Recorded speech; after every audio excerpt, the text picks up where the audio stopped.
O Brasil inteiro conhece a Tabata Amaral, seja porque ela foi ao Luciano Huck, ao programa. Fui jurada do Soletrano. Seja porque ela, em 2012, entrou em Harvard, seja por causa da tua trajetória política.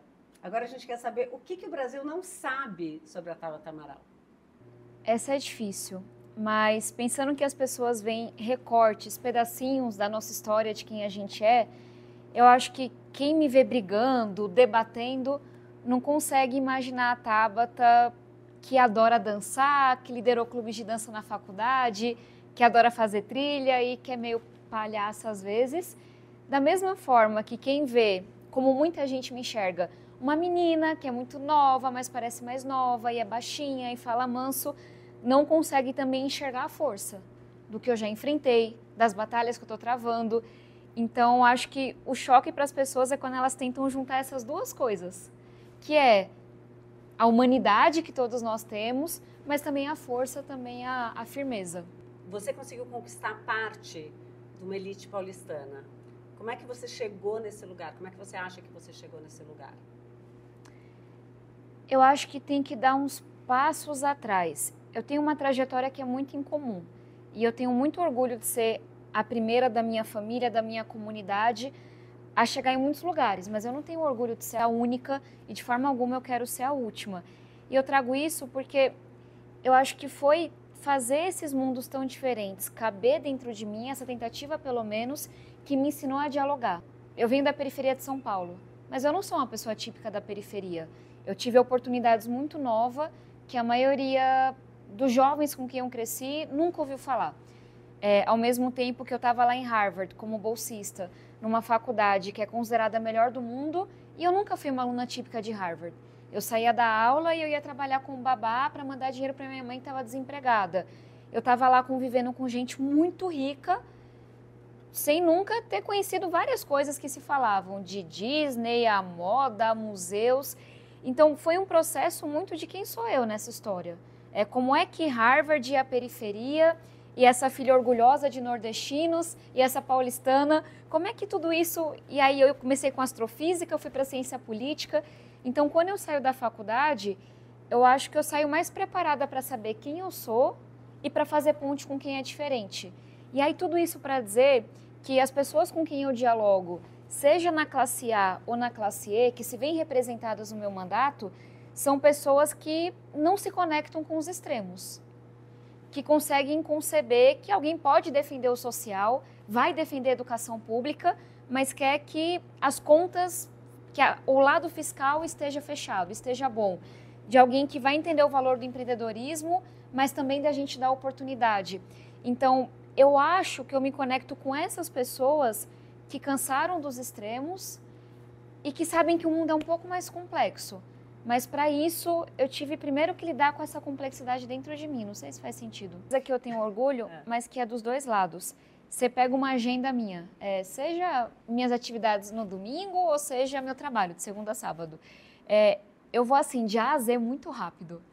Eu vou num evento super formal, na Faria Lima, falando com muita gente engravatada, e aí depois eu estou numa laje debatendo com as senhoras na Brasilândia. É isso que você gosta?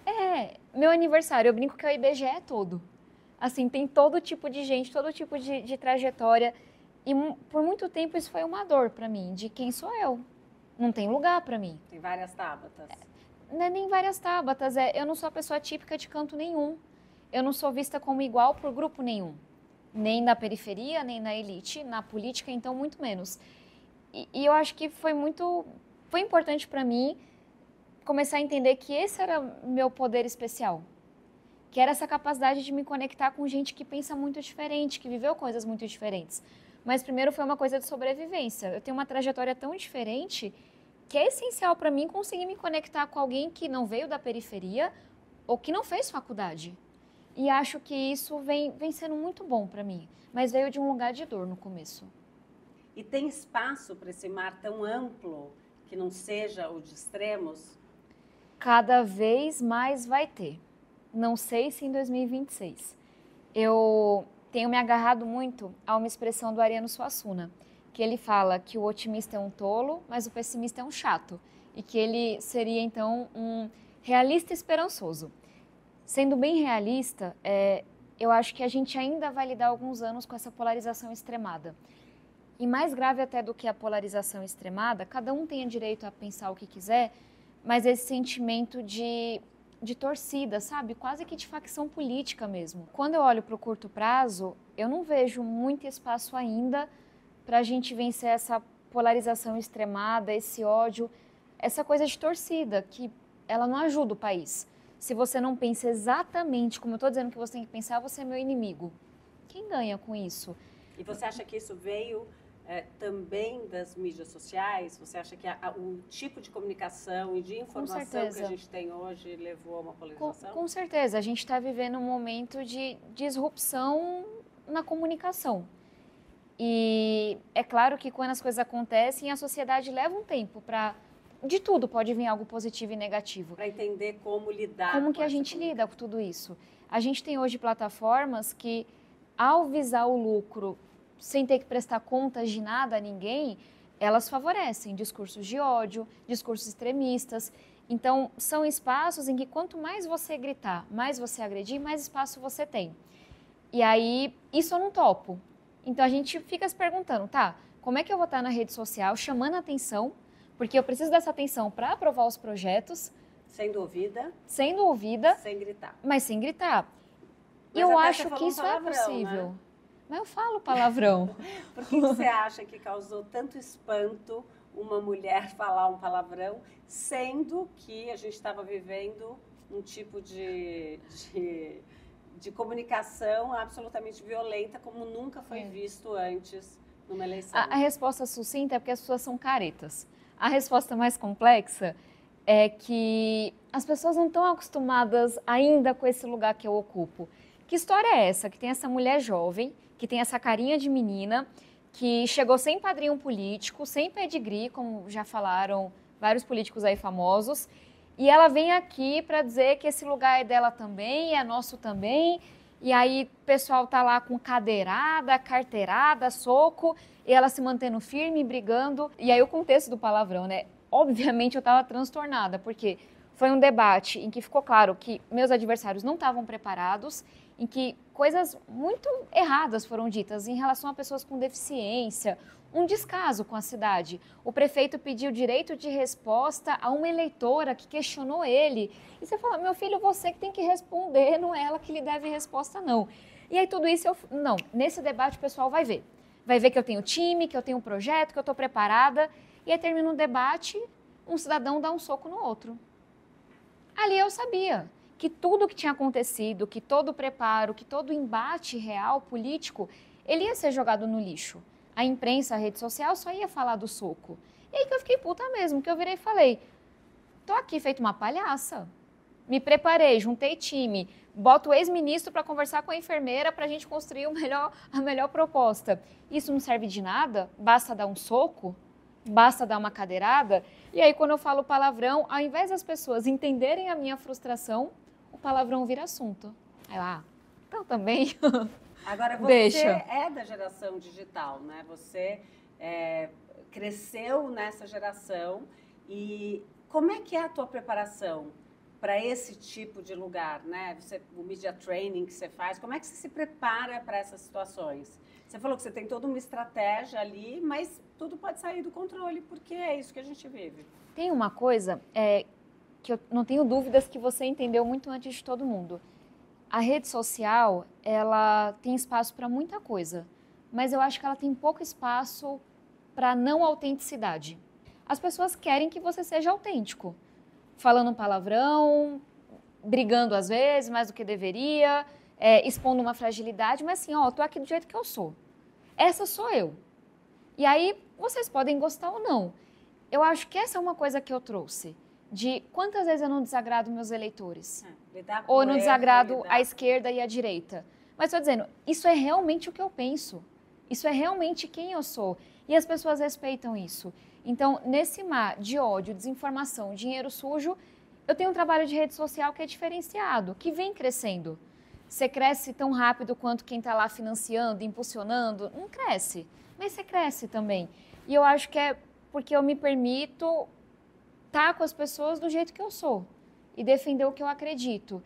E eu acho que isso é importante. Eu vejo, às vezes, alguns políticos que estão há mais tempo na estrada. Não, agora eu vou fazer uma comunicação de rede social. E eles acham que é sobre o meme. Eles acham que... Não, eu acho que a rede social é sobre ter coragem de ser quem a gente é.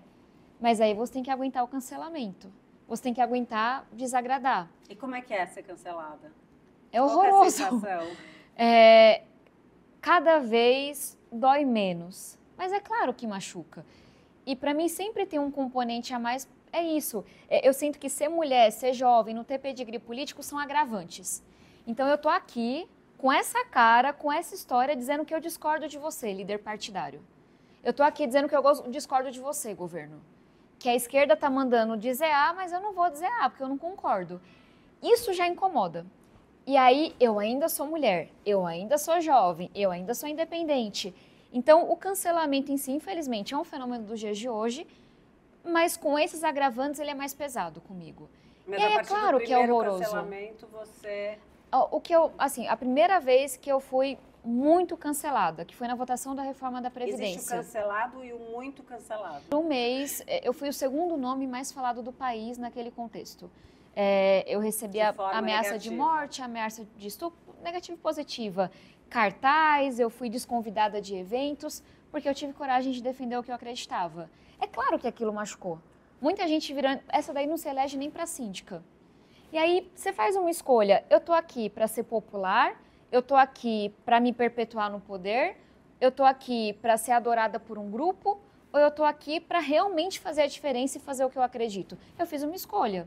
Eu não sabia se eu ia ser reeleita depois. Eu não sabia se algum dia eu ia ser descancelada. E aí eu fui cancelada muitas outras vezes, com uma frequência que impressiona. Tem estudos acadêmicos sobre meus cancelamentos. Porque uma hora é a esquerda, outra hora é a direita. Uma hora é a esquerda, outra hora é a direita. Às vezes porque discordo, às vezes porque é mentira mesmo. Mas tem uma coisa de quando você decide que não é isso que te move, que você tem que tomar cuidado para não ser orgulhosa. Mas de falar, se estão me cancelando da esquerda e na direita, eu estou no caminho certo. Se continuam se incomodando comigo, eu estou no caminho certo. E aí aquele processo que você se doía muito por um mês, vira uma semana, vira um dia. E aí você fala, podem bater. Se eu estiver errada, dói mais. E aí você tem que pedir desculpa. E ter a mesma transparência. Mas se eu não estou convencida que eu estou errada, eu vou para cima, eu vou dobrar a aposta. Eu lembro quando eu apresentei a lei de absorventes, para ter absorventes nos espaços públicos. Essa não era uma ideia só minha. Já tinham tentado aprovar projeto naquela linha, tinha gente que trabalhava com aquele tema há anos, mas eu sei causar também, eu sei chamar atenção. Eu apresentei o projeto, eu fui cancelada num nível, burra, não tem mais o que fazer, tinha que ser mulher, vai acabar com o dinheiro público. Eu fui questionada pela imprensa tradicional também. E aí tem uma coisa minha de dobrar a aposta. Eu acho que é certo o que eu estou fazendo. Eu acho que vocês estão errados. Eu não vou abaixar a cabeça, eu não vou dar esse gosto. Eu saí lendo cada comentário e respondendo. Eu saí mobilizando menina, prefeito, governador. Foram 4 anos. Mas hoje, você entra em qualquer escola pública aqui em São Paulo, você vai em qualquer farmácia popular, tem absorvente para quem precisa. Aí também tem uma coisa que, se você aguenta o tranco, você vê que vale a pena. Pé de meia. Quem é a Tabata? No governo Bolsonaro ainda. Querer agora pagar aluno para terminar o ensino médio. Mas eu acredito nessa ideia. Eu estudei, eu sei que funciona. Eu sei que sem essa renda, o aluno ele tem que sair para trabalhar. Eu sei que com um dinheirinho na mão, na poupança, esse jovem vai empreender, vai fazer faculdade. E aí eu demorei para convencer. Mas sabe essa coisa também de apostar no que você acredita? E aí tudo, Pix Pensão. Estou sendo odiada por uma parcela dos homens nesse exato momento. Lá vem a Tabata atacar os homens de novo. Mas aí se você vai explicando, as mulheres começam a falar da humilhação, que é você ficar tentando descobrir onde que o marido está, o marido não, o pai está empregado, da humilhação, que é você ter que ir atrás de advogado, atrás de advogado, atrás de advogado. Quão difícil é você sustentar uma criança sem amparo nenhum. E aí essas vozes começam a ser ouvidas também. As mulheres têm começado a... Tem aumentado? O hate, ele chega primeiro. O homem, seja anônimo ou não, que vai falar, que vai me ameaçar de morte, vai dizer que eu vou ser estuprada e que não sei o quê. A mulher, ela demora um pouco e depois ela vem com... Porque a rede é mais perigosa para a mulher. O homem, por alguma razão, sente machão, não todo homem, mas muitos homens, para xingar, para ameaçar, para falar merda. Mas o eleitorado feminino tem crescido? Não tem como saber, né? Pelo voto ser secreto. Mas que você a minha sente nas redes impressão sociais. é que meu eleitorado é majoritariamente feminino. Tá. E até assim, muita coisa na rua do homem.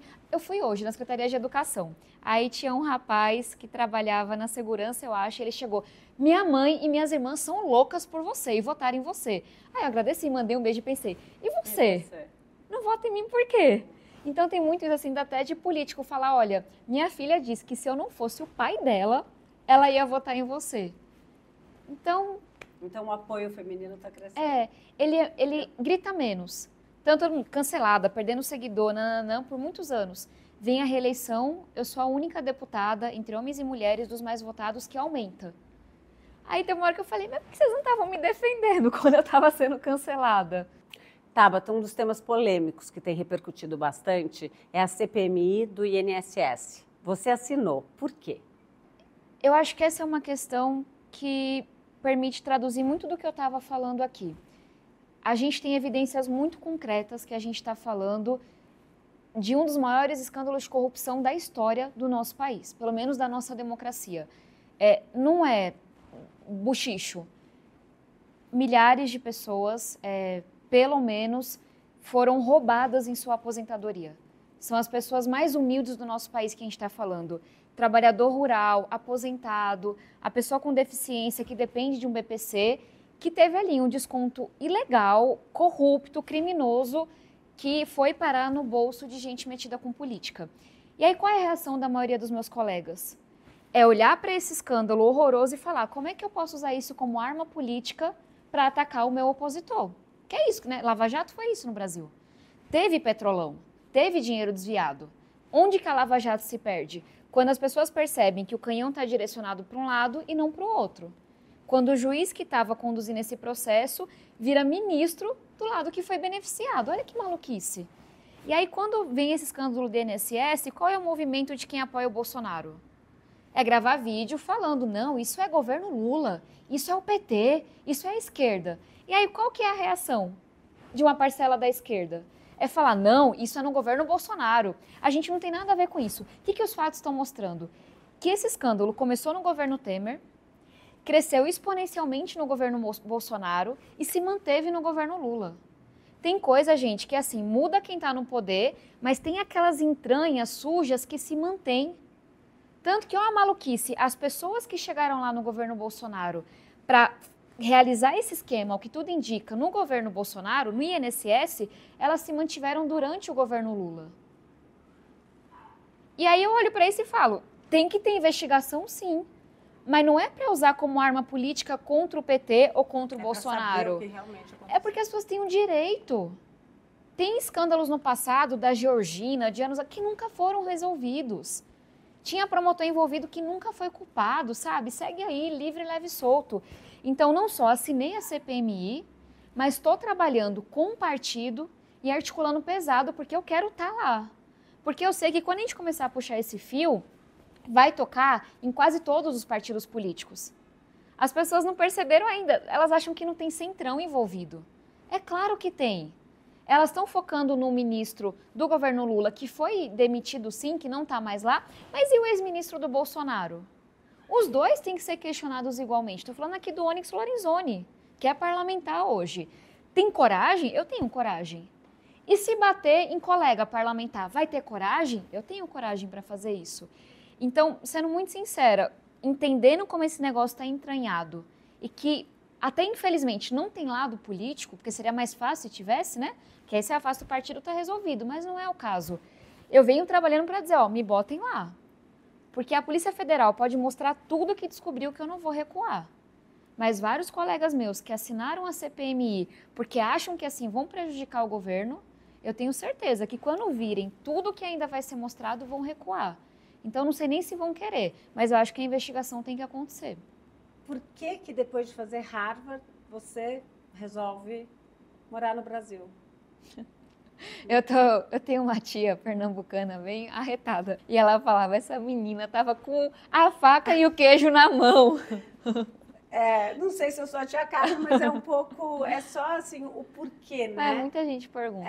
Claro. Por quê? Eu sou uma idealista. Bem prática.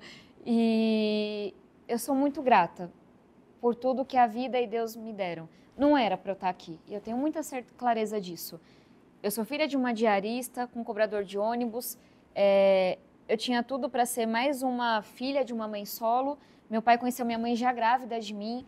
Eu cresci em uma ocupação na periferia de São Paulo, estudante de escola pública. Não fossem oportunidades, professores, o apoio da nossa igreja, da nossa comunidade, eu não estaria aqui. Eu sou uma pessoa que, se você olha a estatística, não teria passado do ensino médio. E eu pude estudar, e eu pude ter os instrumentos para mudar a minha vida. E por alguma razão, muito cedo eu tinha isso claro. Eu nunca fui aquela pessoa que acreditou numa meritocracia, num Brasil tão desigual como o nosso. Porque eu olhava para o lado e eu via gente tão talentosa, tão esforçada quanto eu, ficando no meio do caminho. Meu pai era brilhante, meu pai não tinha ensino fundamental, meu pai era cobrador de ônibus, e meu pai, enquanto estava no ônibus, escrevia sobre o que ele via na rua. Meu pai, sem informação básica, me ensinou a gostar de Malbatã, que é um livro sobre matemática. Me ensinou, jogava xadrez comigo e com meu irmão. E aí, só que a gente perdeu meu pai quando eu tinha 18 anos para o crack. E não é porque meu pai não era esforçado, não é porque meu pai não era... Meu pai teria sido cientista, escritor, é porque ele não teve as oportunidades que eu tive. Então, muito cedo eu era lembrada disso, assim, você está fazendo tudo isso porque Deus e a vida foram muito generosos com você. Retribua, retribua. É a forma até de lidar com a culpa. Você foi ensinado pela tua mãe, pela tua família? Eu cresci dentro da igreja católica de periferia, e eu muito novinha lembro, os vicentinos, que é um braço importante da igreja, já tiveram que levar comida para minha casa, para a gente ter o que comer. Mas na semana seguinte eu estava na rua com os jovens da igreja pedindo para a comunidade alimento e roupa. Então, acho que tem uma lição de faça o bem, não importa o quanto você tem. Não importa a tua idade, não importa se você tem dinheiro, não importa se você se sente pronta ou não. E aí eu levei isso para a educação. Com 13, 14 anos, eu criei um projeto para ir para a escola pública dar aula, quando eu comecei a estudar numa escola particular com bolsa. Então, acho que tem essa coisa de retribuir. E aí, quando eu passei na faculdade, 4 dias depois, a gente perdeu meu pai para as drogas. Dessas coisas da vida que, sei lá, a gente não entende e tem que aceitar mesmo. E eu cheguei a desistir de ir para a faculdade. Eu falei, Harvard, Princeton, todo mundo que me deu bolsa, assim, eu não vou. Esse negócio não é para mim. Porque eu me sentia muito culpada pela forma como tudo se deu. E eu não entendia, assim, sabe? Tanto sacrifício para o meu maior apoiador não estar lá para ver isso. E acho que foi um compromisso que eu fiz comigo. Eu vou, mas eu volto. E de algum jeito eu vou ter que transformar tudo isso em algo positivo. E eu falo muito isso eu encontro muitos jovens sonhadores que querem se candidatar, que querem mudar o mundo, e eu falo, não espere ter dinheiro, não espere estar pronto, não espere ter a idade, porque a vida vai ficando mais complicada, a gente vai ficando mais conservador, e a gente tem que se jogar. Você acha que você já está mais conservadora do que você era? Na forma, eu sou um pouco mais polida. Tá bom. E assim, eu até dei um exemplo. A maturidade te trouxe uma polidez. No meu primeiro ano como deputada, eu tive um embate com o ministro da Educação, que era uma tragédia, mas que eu não teria hoje. Por uma razão muito específica. Hoje, eu sou presidente da bancada da Educação na Câmara dos Deputados. Eu preciso dialogar com o ministro todos os dias. Eu sou presidente da comissão que está discutindo o plano para a educação nos próximos 10 anos. Então, também, conforme você assumir mais responsabilidade, você tem que ir. Então, é bom também quando você está ali conquistando o teu espaço e questionando tudo livremente, sabe? A liberdade desse começo. E as duas coisas têm espaço na política. Agora, me fala uma coisa importante. Você namora há 6 anos com o João Campos. Você está noiva? Ainda não. Quase 6 anos, já passou da hora, por favor, faça essa pergunta para ele. A gente quer ele falando Combinado. Sobre isso, tá? Eu chego vermelha. Você tem essa vontade de casar e a gente tem um combinado plano de ter 5 filhos. Veja que maluquice. Vejo. Então eu Depois preciso. Você me conta se isso realmente. Deus ajuda, Deus ajuda. Como é que você vai fazer? Obrigada por ter vindo até aqui. É um prazer, muito obrigada.